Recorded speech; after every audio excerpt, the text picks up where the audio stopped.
It's very clear that store leaders who don't engage in some kind of transactional leadership, if they don't hit numbers consistently, are penalized. Are store leaders who don't have some kind of ratio of transformational leadership penalized ever? Transactional leaders aren't punished enough for the way that they lead. Even if the employee survey is bad, and even if turnover is high, because to your point, actually, you're the first person I've ever heard say it, it's baked in. The turnover and the low employee engagement, we consider it like just part of retail. It's part of the business. And so when a manager has those things, it's almost like, so you're doing a great job with conversion and credit cards and blah, blah, blah. We just need to make the people happy. And that's how you get a pizza party every once in a while. Matt, I was reading something the other day. It was on transactional versus transformational leadership. And as I'm reading the descriptions of both, I'm hearing you. Like, oh boy. the transactional stuff is really obvious. Compliance, the sales, the metrics, what your DM focuses on. A lot of, I think, how you've described your day-to-day, seemingly straightforward, pretty clear. But then there's this whole other layer, transformational leadership, talks about vision, growth, recognition, pride, inspiring people, developing people. And that's the side I hear a lot about in my work that corporate wants, especially after an engagement survey lands and corporate's trying to figure out what to do about it. So I want to understand from your side as a store leader, do you feel responsible for both styles of leadership? It's been a while since you've asked me a tough one. Well, I think personally, I feel responsible for both. Just and like my own sense of like what my job is and what I want my job to be, actually. I think in every company I've worked for, the mix is different, right? And I think we could have like a really philosophical conversation here about what is the blend, right? Is it 50-50? Is it Right. 75-25? And if so, which one is pulling which one? And I think every company has a different mix or a different idea. And then a lot of companies, it's more the transactional, and the transformational leadership is just around the survey, like a little bubble, a Right. 4-week pre and post survey buffer. And then it's like, and now we're back to KPIs. Is it worth, should we define it a little bit? Maybe these are new terms to someone listening. Yeah, I would define it. Yeah. Yeah, a pretty like it's probably exactly what you're thinking it is, right? So if you're talking transactional leadership, you're talking about exchange, rewards and consequences, based on performance. Often short-term, task-focused, best deployed. This one was interesting, so I'm going to come back to it. If used alone, the risk is disengagement, minimal effort, compliance, not commitment. And then transformational, we're talking about inspiration, influence through vision, values, personal connection, long-term, usually, and more identity-focused, around motivated by a shared purpose. I want to talk about the best deployed because I think this is so interesting through the retail lens. The original research or framework when this was created back in like the 70s, 80s, transactional leadership says best deployed when tasks are clear, standards matter, compliance is critical, risk of error is high. Transformational leadership says best deployed when change is needed, growth is the goal, complex problems require buy-in, culture building.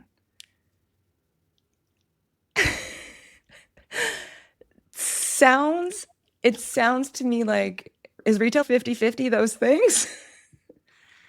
Well, I think now that we've given the definitions, clearly, I think we can end the episode here because I think there's so much work to do. We're like, we'll just stop there. Use that information as you will, and we're done for today. Yeah, no. So like,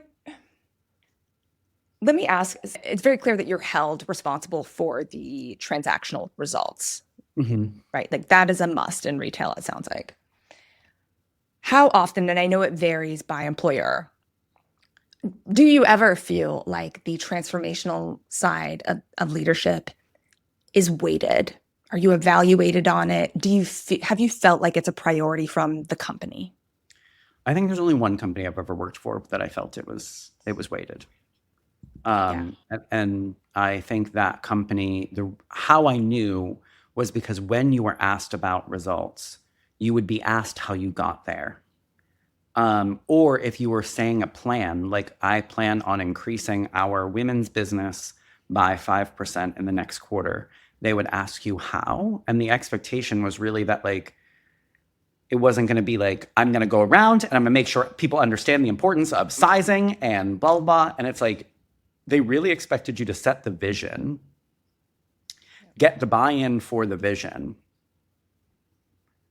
and then execute that. And then get everyone to come along with you because they believe in the vision, not because they care about the numbers. And I mean, I think that's the real, interesting part about retail being so transactionally focused is that you're asking a lot of the employees in the building to get you things they don't give a crap about. But you could get them to care through transformational leadership. And I do think, you reading that is really interesting because you said it was developed in like the 80s. So I am so sorry, everyone, for saying this, but, so 40 years ago, that's developed. There's a lot of people who are like, the 80s is 20 years ago. Us, we're older now, folks, sorry. But so 40 years ago, that's developed. We're now in 2026. And still, I think a lot of people would hear those definitions in retail, and I mean higher up, and be like, we don't have time for transformational leadership. That's too touchy-feely. That's for people who are, they're a coach of a football team and they're trying to all achieve the goal of Super Bowl and the rah-rah speech. And, you picture Denzel Washington giving you some sort of thing that's going to motivate you to go, get that touchdown, whatever. So we're already behind in that sense. And I think we've talked a lot about like time as a factor in retail. And I think when people hear those things, they're like, we don't have time for transformational leadership. And what's really interesting is, just for my own personal self, if I take over a store as an external store manager and I walk into an environment that is broken, and most environments are when you come as an external store manager, there's a reason they didn't internally promote someone. Either they didn't have the talent, they don't like the whatever the reason is, you're there because they don't know what's happening. And that's something to keep in mind when you apply externally as a store manager anywhere. You're never walking into roses and sunshine and happiness, and they just happen to need a store manager and you were the perfect fit. No, they need change, they need structure, they need love, they need a lot. And so when I come in as an external store manager, there's always this moment in most companies where you get like a nice little buffer of like, maybe it's 2 weeks, maybe it's 2 months, it kind of depends on the brand, where you're allowed some leeway because you're figuring it out, you're getting to know the team. Then there comes the turning point. But the turning point is always much faster than change is possible. So like, even if it's a quarter, even if it's a whole 3 months, now they're coming into your store and they're like, okay, you've been here 3 months, conversion's still down, average transaction's still down, BOPUS fulfillment rates aren't where they need to be. What's happening in this building? Now, the difference between me and a lot of people, and this isn't me bragging, I just have read too much Brene Brown and Simon Sinek, and I just am too, I don't know, nice, maybe. I don't know. We can diagnose that in a later episode. But for me, I always am like, I'm just going to suck it up and I'm going to get in trouble if I have to for all the bad KPIs, because I am trying to literally transform a building and the morale and all the pieces. And it's going to take longer than they want. But then at some point, all of our KPIs are going to start climbing and they're going to be like, oh, okay, you finally did the damn thing. That has happened to me every single time I've been an external store manager.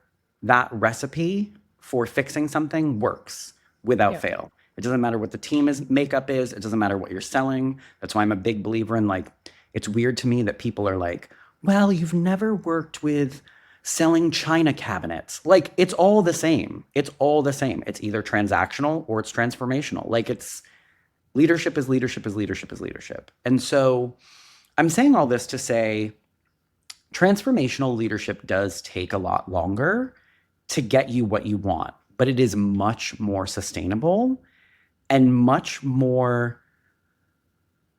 likely that you'll be able to then even go up further or really dig down into specific things you want to improve, because you're not just leading through punishment and reward. You're leading through vision. People understand why they're doing what they're doing and what the ultimate goal is. Yeah. Would you say that a transformational foundation is required for sustainable transactional leadership? Is that what I'm hearing? Is like you needed to build that first? Yes, that is exactly what you're hearing. I've always believed that, because let's be really specific, right? Let's say it's something like conversion. So one KPI. So how many people are buying versus how many people are walking in the door. The most basic of retail KPIs. It's like pretty much number one on everyone's radar. If I tell employees, like, and a lot of retailers are like, let's break it down and make it easy. Because, we treat all hourly workers as if they have no brain. And they're like, if 10 people walk through the door and we want a 30% conversion, that means just 3 people, they always hold up the fingers. 3 people need to buy. And it's like, they think by explaining the goal, people are going to be like, okay, that's exciting. I'm going to make sure 3 people buy. But if you can give them a story and a vision, and that might be different, and here's where transformational leadership is tricky. You might have to give different employees different stories. Like, yes, the vision itself, like, we want to be, maybe it's just as simple as we want to be the best store we can be, or we want to be the strongest team, or whatever the collective vision is. But then when you break it down person to person, it's going to be more like, and this is why conversion matters and why it should matter to you and how you can help, how you are actually getting us to the ultimate vision through this one KPI. So that's a lot of groundwork. It's a lot of work, period, for a leader. Versus, the more transactional approach is like, okay, listen, Susie, you've been up front. You were the greeter. You're really, how effective. Maybe we decide that greeters' effectiveness is rated by conversion. Every time you're working, it's 25, and every time Sarah's working, it's a 35. You need to be at a 30. Am I Susie? Do I care? Like, maybe if I'm a competitive person or whatever, or maybe if I really tie my sense of self-worth to my results at work. But let's be honest, the track we're on with the next generation, they could give 2 craps about whether their hourly job is reflective of them as a person. They're not bought in to the idea that they should get to 30% just because you said so. So yeah, I am saying you need to build that foundation to get where you want to go, even in a specific KPI. I really like the use of this specific example. Can we role play a little bit here? Can we let's say it's conversion and the big ambiguous corporate. Like, who is it? Your DM. Like, if there's an issue with conversion or concern about conversion, who do you hear from? Yeah, it would definitely be your DM first. Okay. Sure. So your DM comes to you. There's a concern that conversion is down or low or whatever, not meeting goals. Mm-hmm. First, tell me usually how that exchange goes. Ooh. I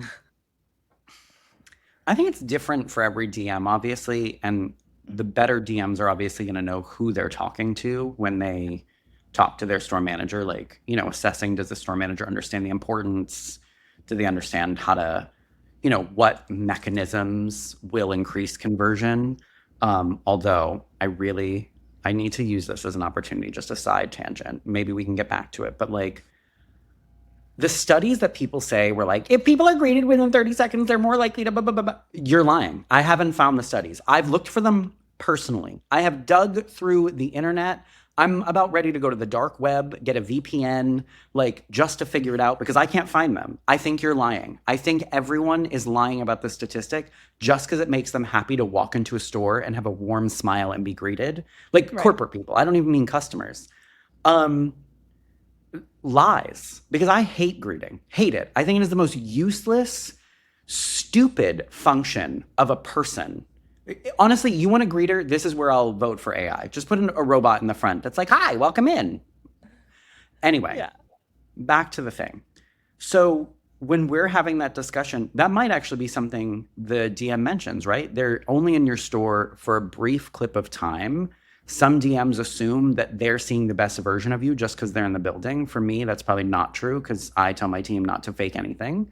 But it's like, so a DM might be like, so I saw Susie up front and she missed one of the people. That's a potential like loss of a person, and only 10 people entered this hour. So that's one person. So that could be 10% right there of your, like, and so it kind of gets into like things they've observed in your store, which are sometimes true and sometimes not true. It might be one bad moment, one bad day, but also that customer didn't get misgreeted, but then maybe got the best service of their life in the third shop way in the back. And that has nothing, they're not thinking about like, well, I'm not buying these jeans that this person helped me for 45 minutes with because I wasn't greeted. I feel a certain type of way about the greeting. But the conversation is really going to be around like behavior, but it's not going to be about how you get that behavior to change necessarily. Some DMs might dig in, but it's going to be like, did you explain to Susie that it's just 3 in 10 people she's just got to get? Like, we act like it's a lack of understanding about how to move the needle rather than a lack of motivation to get there. And if they, on the off chance, think it is a lack of motivation, let's say the DM has met Susie multiple times, thinks Susie is very smart and talented and whatever, and it's like, does Susie understand the implications of like, right, what it does and how to get there? And, then we do there, or does she understand that if she's, this could affect how many hours she gets? Like, if conversion is bad every time she's up front, she's getting 32 hours right now. Maybe she needs to only be getting 22 hours. Like, does she understand that you're going to put Sarah on because Sarah's better at conversion? And that's the conversation. That sounds textbook transactional. Well, welcome to retail, Bekki. But it's interesting to hear that from the DM. Like, it's coming. So the transactional leadership maybe that you're getting, or the leadership that you're getting, is transactional in nature, or the feedback or the coaching that you're getting is transactional in nature. He's not asking about whether or not someone cares about the customer or the company goals or things like that. He's asking about the tactic. Mm-hmm. Yeah. Interesting. And I mean, as a quick aside, I think I've said this on one of our episodes way in the beginning, over a year ago when we started this little journey together. I would kill. At this point, I'm begging. The universe, DMs everywhere. This is like a personal aside, but I've performed quite well in a lot of roles. Not every role. I have lots of opportunity in my current role as well. There's always room. Oh, God, that's such a retail thing to say. It really has gotten my mind. There's always room for... Okay, anyway. Good is never good enough. But I'm always inspiring myself. Like, I'm being the transformational leader for myself. I don't think I've never had a DM who's leading in a transformational way. And I said this a long time ago, and I will repeat it again for the universe. My God, what I could do if someone just tried to inspire me even a little bit. And I don't even think I'm that hard to inspire. Like, I can see like a spider web and stare at it for 30 minutes because I think it's so cool and beautiful and whatever. Like, it's not that hard. Give me a good speech. Give me a little rah-rah, not a fake rah-rah because I can't handle that. My God, what I would give for a transformational DM. I don't even know if they exist. Let's talk about what one would look like. So we've heard now, starting from the DM, speaking to the store manager, we've heard what transactional leadership when conversion is down might look or sound like. Mm-hmm. So you're a DM now, saying in this role playing, one of your stores is having a challenge, has an opportunity with conversion. You want to talk to your store manager about it. You're a transformational leader. What does that look like? Wow, putting me on the spot here. I think I'm trying not to cop out because I don't want to be like, I want one, and then be like, well, it's not me. But I do think that like what someone wants matters. Like, I think motivation is so important to transformational leadership. And by motivation, I mean individual motivation, right? The easiest example would be like if I'm talking to a store manager that wants to be a DM. When someone wants to be at the next level, motivation is just intrinsic. They'll do anything. That's also why I don't think you should trust the feedback of people who want the next level. That's my hot take.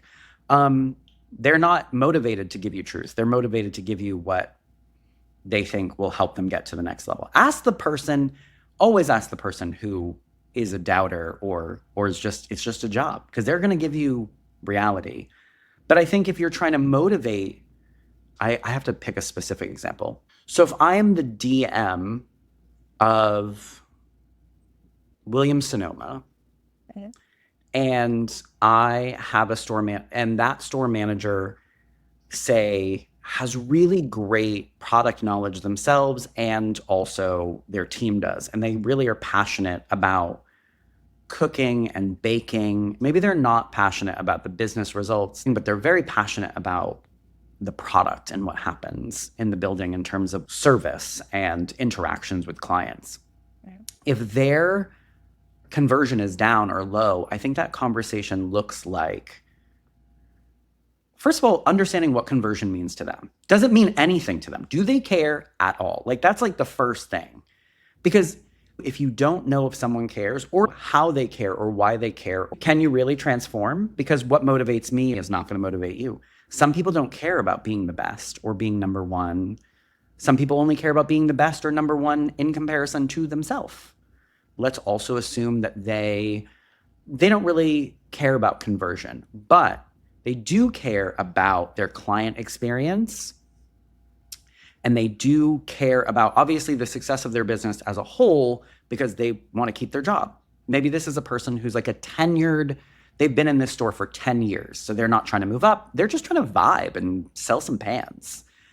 That conversation is really going to be about how conversion not just helps their business, because I'm assuming they know that after 10 years, but conversion is also a reflection of how helped and how connected the clients feel to the people in the store and what they're saying about the product.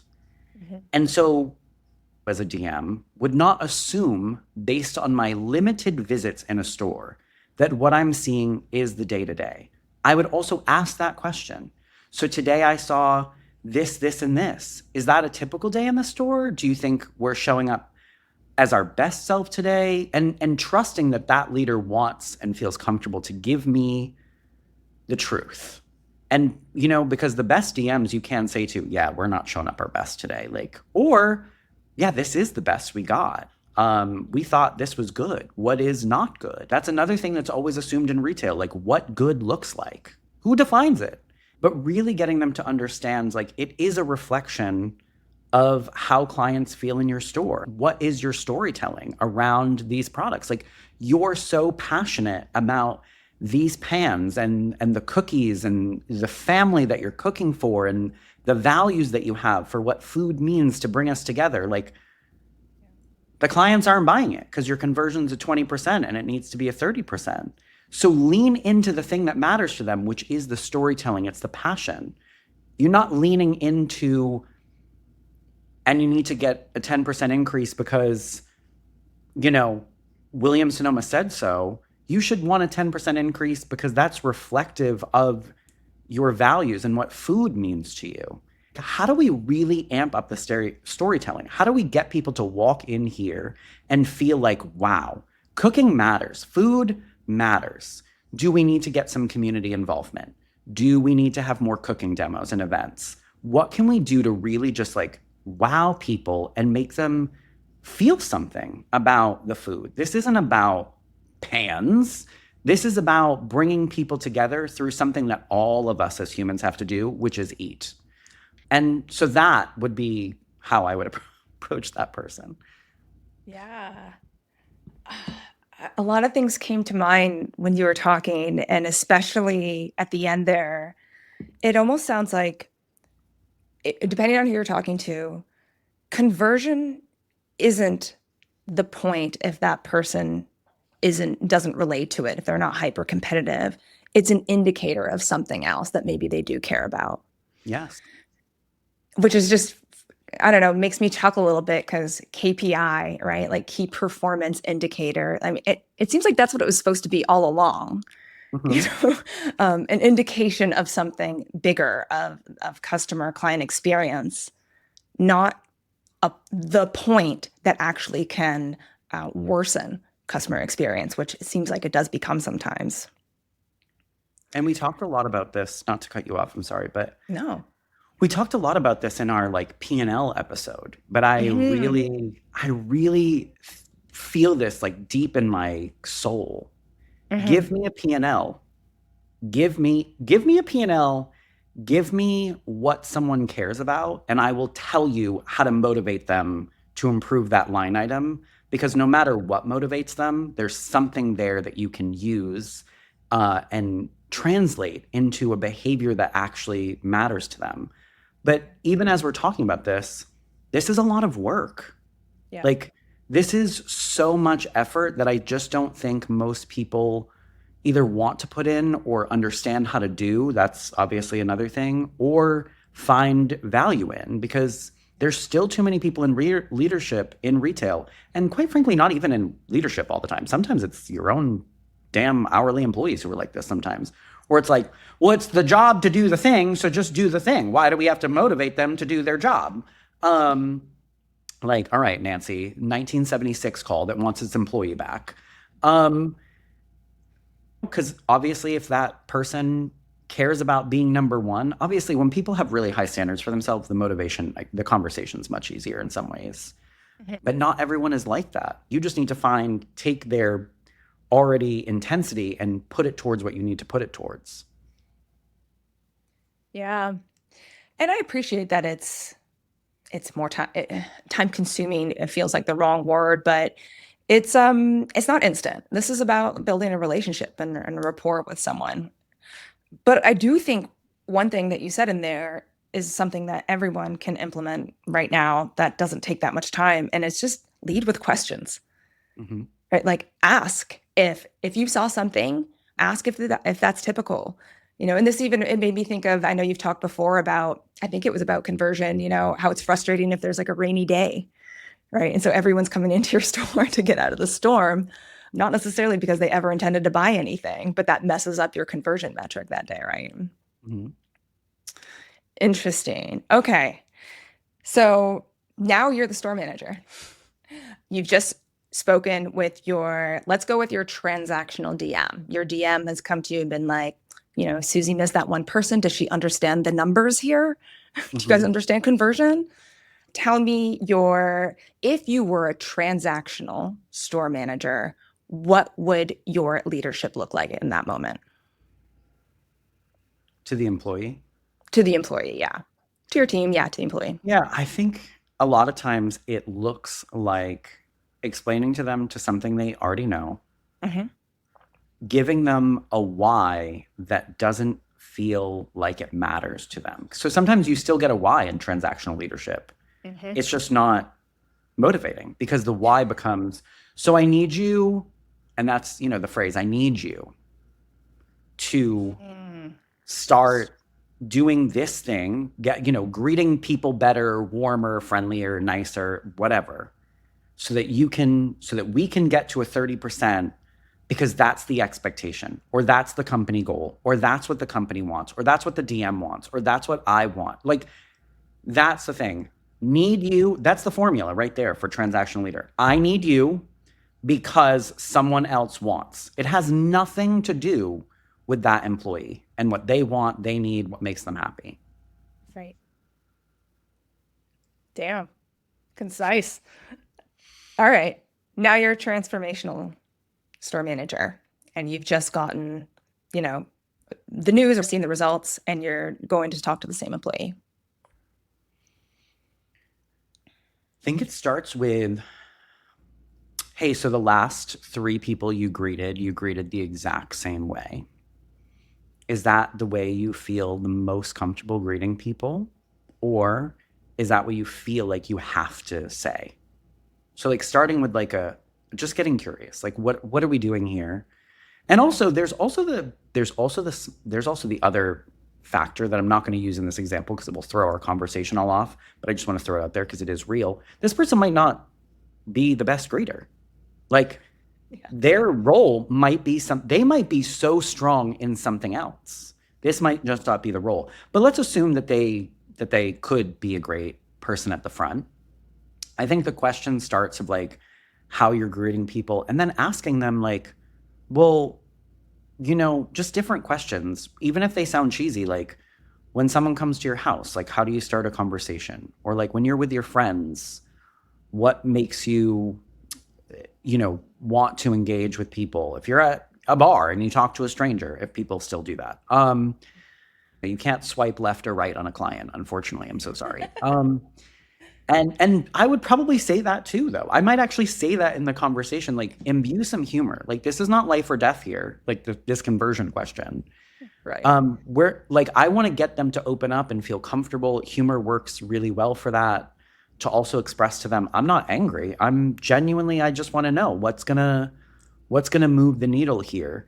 And so it starts with understanding like what they're doing. Do they think what they're doing is good? I mean, they might just not know what to do. And so it starts there. And again, I have to know something about Susie, right? Mm-hmm. I'm just going to use an easy example for myself. But in this scenario, but like I pride myself on knowing a lot about my employees and like what they want in life outside of the 4 walls of our building. And I think that helps me lead them often. Mm-hmm. And it's like, if I know that Susie, it doesn't even matter what she wants to do, even if it's not in retail. Let's say she wants to open her own business, not a sales business, but even a consulting business. Or she plays violin and she wants to teach people, she wants to be a teacher. It's like whatever that person wants. It's like, okay, well, a skill you're going to need in that thing is going to be, consulting. You're going to need to face a lot of rejection. You're going to need to talk to a lot of people, and a lot of people are not going to want to talk to you. They're going to dismiss you. They're going to ghost you. They're going to ignore you. Practice here. This is free practice. Right. This is a safe place to try things to get you out of your comfort zone for the thing that you actually want, which has nothing to do with selling these jeans. Use that. Let's work on that.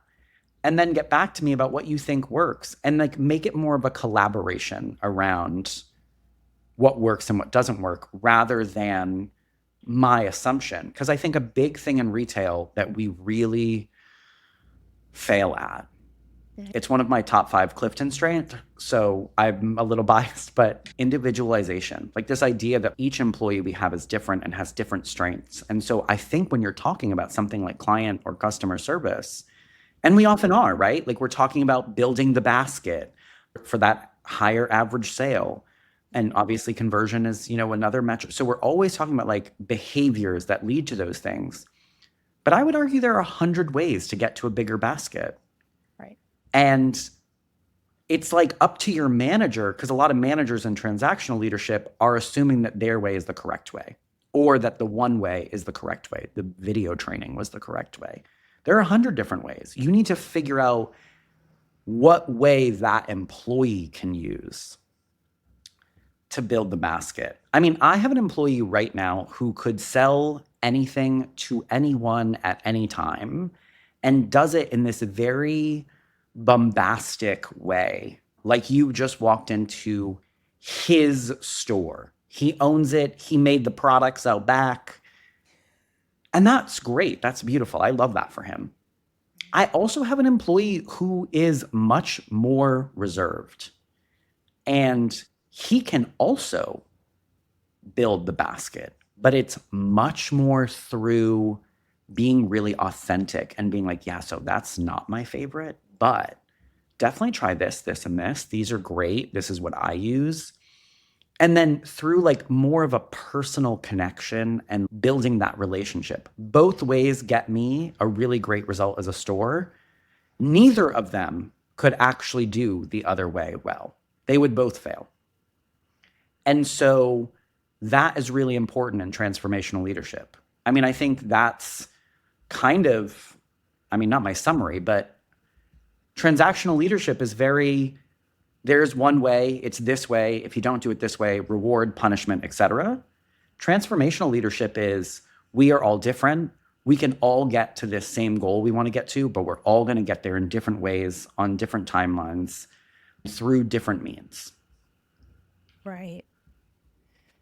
Yeah, I really like that example because I kind of want to ask you about where the system, the policies, practices, procedures don't allow or restrict your ability to lead transformationally and then achieve results like you just talked about. Those two employees have very different methods, but if they were in a really restricted transactional environment, they couldn't do that, right? So like we were talking about greeters, scripts are coming to mind. Promo shouts. What are examples do you run into of things that corporate puts in place, rules, policies, that restrict transformational leadership and thus your ability to achieve results like you just talked about with those two very different employees? Well, the number one way is scripts, obviously. Right. But also, a lot of companies are moving to this. It's no longer about the scripts. I mean, the scripts still exist, but now there's like a path. But another company called it like the customer journey. Like, here's what the customer journey should look like. And a lot of, I'll use Lush as an example. Lush's model for service, you know, one of the things they talked about was like building a connection with clients. And like, that's very much how a lot of retailers are moving because they recognize that connection is important, that this like human element is important. But then they completely butcher it with a formula because it's like connection is important. And here's the formula for connection. And I'm like, wait a minute. And I will have this argument to my dying day. And if anyone from my current company is listening to this, listen twice, rewind back and listen again to this part. Because I'm going to be honest about my own, I'm going to talk about myself and how I give customer service, which is why I'm so flexible with other people because the scripts and the formula don't work for me.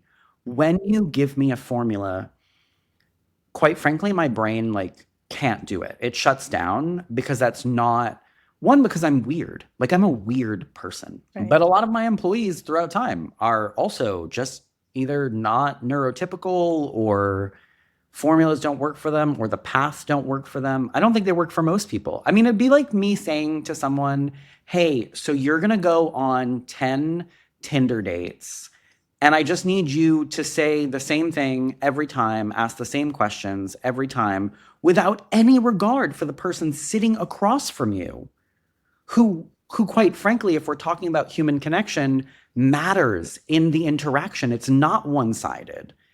And so a lot of companies are moving to this, like, build the connection first. Don't talk about business first. Build the connection first. Compliment them on their sweater or their scarf or whatever, but make sure it's genuine. Here's the thing. I don't really compliment people on anything they're wearing because I don't give a shit. I don't care what you're wearing. Clothes don't matter to me. Purses don't matter to me. I don't care about your Birkin bag. I'm not impressed. It's never been something that matters to me. So forcing me into that formula makes me sound fake because I can't do it. It's not where I sit relationally with people. So I can't be like, oh my God, I love your Birkin bag. They're going to be like, girl, shut up. Yeah. But again, there's this formula, and a lot of them now are the same. I've now seen the same thing at several companies. It's like build the connection first, then razzle dazzle them, and then, then talk about the product, and then upsell, and then come back and make sure, like, so which size are you thinking? Whatever you think, like, close the sale kind of thing. First of all, not every client works the same. That works for some clients. You know who that works for, by the way? This works for men who don't like shopping. Yeah. That's who it works for. That's who that formula works for. Men who don't like shopping, because they come in and we're like, yo, sir, like, I love your glasses. And he's like, thanks, man. And then we ask him where he got his glasses, and then we sell him some things. And because he has no idea what he's doing, he's like, sure. But like an experienced shopper, first of all, an experienced shopper is now running into this damn formula everywhere they go. They're like, why the hell is everyone complimenting my scarf today? Like, I've had this for 15 years. So for me personally, it's like, I can't do that anyway, because that's not how I relate to people. I actually start with business and I build the connection in later when I feel it's natural. It's the same. It's almost like, not to quote Brene Brown, but it's almost like vulnerability versus disclosure. Like, I'm not going to disclose my deep, dark secrets to someone in the first sentence. That's something we talk about later. So why would I do it with a client? I love your scarf. Oh my God. Because quite frankly, it's also a lie. Like, we're making it seem like people aren't entering a damn business. We can talk about what I would do if they entered my home, but this is not my home. This is a store. We sell things. They come into store to buy things. Yeah. Like, and I think connection matters, but can we not pretend that this is not what they're here for and that they know this is what they're here for? Because they're going to start to understand what companies are doing. And now that's going to seem fake. And you know what the answer is? First of all, I love having this mic. I feel like I got to lean in for these moments. But like, and you know what the answer is? The answer is, if you just let people be their real damn selves with client service, there's no formula necessary, because then you're just coaching to people to be the best versions of who they already are, which is much easier to get results from them and for your store. You know, what's coming to mind is, for corporate listeners, I feel like the equivalent of this is the LinkedIn cold DM.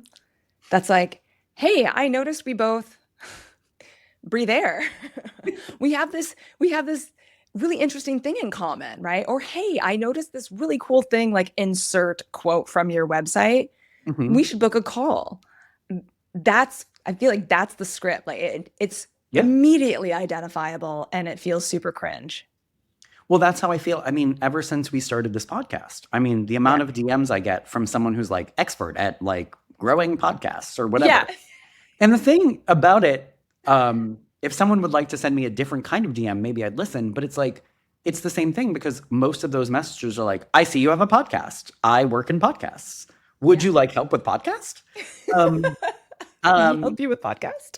Rather than if someone was like, hey, I listened to your episode about transactional versus transformational leadership and really died at, you going on a rant about greeting people, that like, I hate being greeted as a whatever. Now someone's going to send me that DM, but it's like, because then I'm like, oh, you listen? Okay. And now I'm curious. Like, what are you saying? Like, why did you message me? We can engage in a conversation. And you're right. It is that same thing. And I will say, like, I always have one or two people on my teams who can follow the formula well, because that's actually already how they relate to clients. Right. And so it's almost like the people in training and development teams took their way that works for them. Yeah. Because again, this is not based in research. Don't lie to me. So it's like, I know that this isn't based in reality, because also people don't view retail as important enough or swanky enough to do the research they should be doing on it. Retail has existed for hundreds of years at this point in some form or fashion, and yet still research is not done on We do consumer behavior, sure, because we think that that's the important piece. But no one does like employee behavior. We have a bunch of people giving TED Talks about how you should lead people, but half of it's not relevant to retail because retail is a different beast. So you can't tell me that this is based in some sort of research you've done because I know no one's doing the research. To that exact point, it's very clear that store leaders who don't engage in some kind of transactional leadership, if they don't hit numbers consistently, are penalized or talked to. There's some sort of repercussion for that. Are store leaders who don't have some kind of ratio of transformational leadership penalized ever? Does that ever show up? Knowing all of it we've talked about and how it's a big miss in opportunity and how you could be performing, does that show up whether by employee engagement survey or turnover? Yeah, I mean, you answered the question because I was literally about to cut you off and say turnover.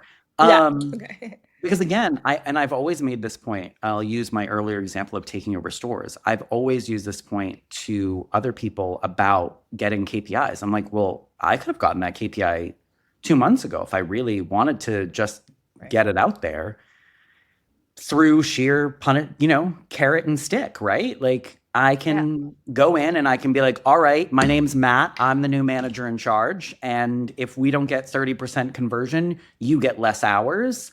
I'm going to be a moody jerk all day and walk around skulking. And that nothing improves service like that. Now, those employees don't know me and they're scared and they're deciding whether I'm worth staying. So they're going to stay for a while. And then they're going to get me the things out of fear. And then they do the things and then we get the result. And then I start losing people and then I hire more people and then I set the bar and I say, this is what we do here at, ABC Corp and get me what I need you to get me. And then they do, and then they get burnt out and then they leave and you just have this nice little revolving door and you're spending lots of money, but all those KPIs might stay where you need them. Right. It's also why I refuse to do that in the short term just to get results, just to get DMs and stuff off my back, because then I can't transform anything because then people are like, who is this guy? Why aren't you? Like the consistency isn't there. But yeah, there is. I would argue, though, that transactional leaders aren't punished enough for the way that they lead. Even if the employee survey is bad, and even if turnover is high, because we, to your point, actually, you said it first. You're the first person I've ever heard say it. Because, and now I'm going to butcher how you said it, but it's baked in. The turnover and the low employee engagement, we consider it like just part of retail. It's part of the business. And so when a manager has those things, it's almost like, so you're doing a great job with conversion and credit cards and blah, blah, blah. We just need to make the people happy. And that's how you get a pizza party every once in a while. This is how it happens. Because we are substituting cheese and tomato sauce and carbs for a vision. Wow. That's heavy. That all the dots are connecting. Yeah, that makes sense. And I would love to continue the discussion about how what lands on your plate after an employee engagement survey and what's expected of you. Because from my perspective, it seems like engagement, turnover, a lot of the folks I work with, it's like that's a corporate problem. It's like that's like corporate will solve that. Right? Like we'll do the wellness programs and the communications app and, all that stuff. And that's our job to improve when really, obviously, their direct manager is going to be the biggest lever you could pull in terms of engagement or retention.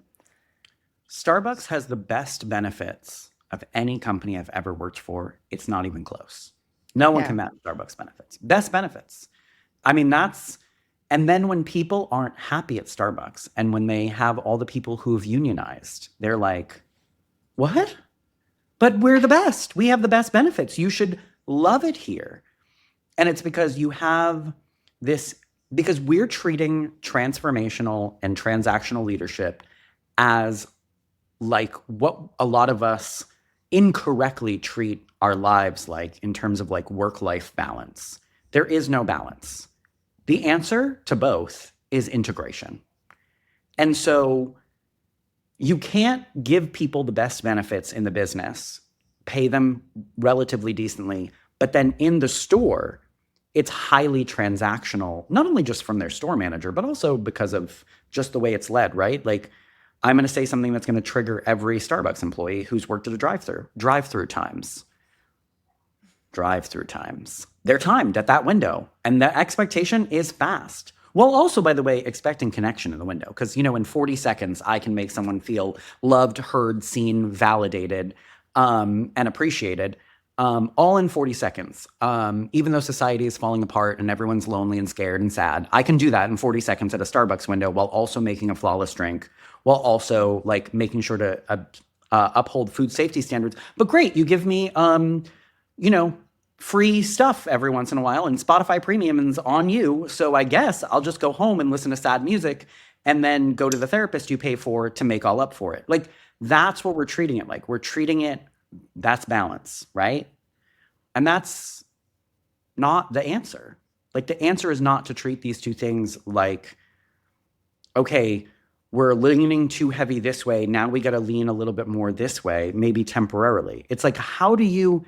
And by the way, before Bekki asked me the question that I'm loath to answer, I don't have the answer, folks, because I don't think we've figured out how to integrate the two well, because we're too busy yo-yoing between the two, which is making us as leaders and companies inconsistent. We're inconsistent. We're all over the place. One day we're hugging our employees and giving them pizza, and we're like, so you're happy now, right? Like, everything's good. You love working here. Great. And then like a week later, we're like, so guys, this is disappointing. Why are we, not achieving XYZ? And it's like, how do we integrate the two? How do we and I think I have small examples in my career where I've successfully done it, but I have not unlocked the formula. If I have, I would have written a book by now and rode off into the sunset like all you other white men on LinkedIn who just left retail and now like write a book. Good for you. But so if I would have figured it out, I would have done that. But I haven't figured it out because it is a really hard integration of, in my opinion, the answer is, how do you become a transformational leader and pull and weave the KPIs with you and with the storytelling, with the vision, with the motivation, to the point where you don't really have to talk about KPIs very often anymore. Yeah. Because the more you talk about them, the harder they become to achieve and the more unfun it all becomes for everyone. You want the storytelling and the vision to become the thing that's pulling the whole team along and getting you to where you want to go, to the point where, and I've had this in small moments in my career, where you look back at the results for a day, a week, a month, a quarter, and you go, we did the damn thing. Because of course we did. Yeah. I think, to the point of a formula, I don't think there's such a thing. I think there can be frameworks, but there are probably weeks where you have to be transactional, right? More transactional. Like, I don't want to paint transactional leadership as the villain, like it's bad. Obviously, some degree of it is necessary. If you're in a season where you are pressed for time, it's a promo, it's Black Friday, whatever.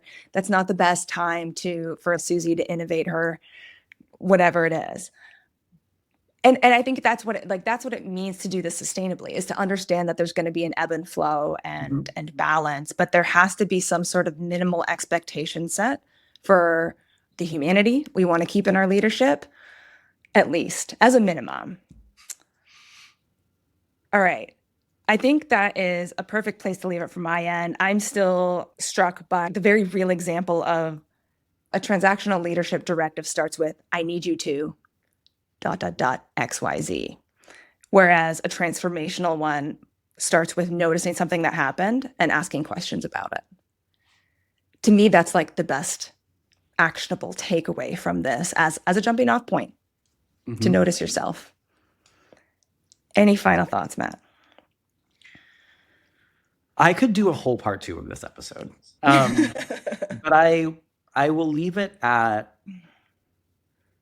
thinking about, which is something we don't do well in retail often, thinking about what you want for your store teams in the long term. Like, what's the goal? Let's actually assume, let's take a leap of faith together and assume that high retention in retail is possible. Let's assume it's not a foregone conclusion that 80% of us will leave in a year. How would you lead? How would you lead differently if that was a given, if people were going to stay? Because I doubt you'd be transactional, because that's just not a way to lead. And I think a lot of retailers are leading transactionally or just heavier. To your point, it's not a bad thing. There are some moments where you really just have to like be in that, that mode. But I think we've leaned on it so heavily because we've just decided that retention, those other things are just like, they're not things we can really improve. People have just decided they don't want to work anymore. The younger generation's lazy. Whatever story you're telling yourself to make that the case, it's a self-fulfilling prophecy. And so it's all kind of woven together. And how would you lead? And I think a lot of us would lead differently if we felt like our teams would stay and that we had a little bit more time. And I think we'd realize that then things are a lot more self-sustainable. And I hate to use a sports analogy because I hate it, but they are so good for a reason. A coach of any sports team, take any sport, men, women, professional, college level, they're not doing transactional leadership. Like the teams that win the Super Bowl, the World Series, the World Cup, there's not a coach that's like X amount of goals or you're off the team. They're not doing that. Now, to your point, there is a time when they probably have to be like, hey, you're not, blocking enough goals or whatever the case may be.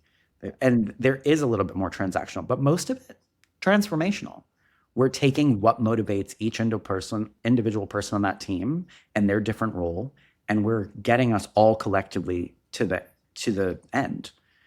I feel really passionately that this is where this conversation that we're having in this moment after every episode we've ever had, this is the conversation that is the most important and will move the needle in retail where you want it to be. If you solve this, you solve everything. Damn, we'll have to have more then. For today, though, thanks as always, Matt. Thank you. You're listening to Dear Corporate, Love Stores.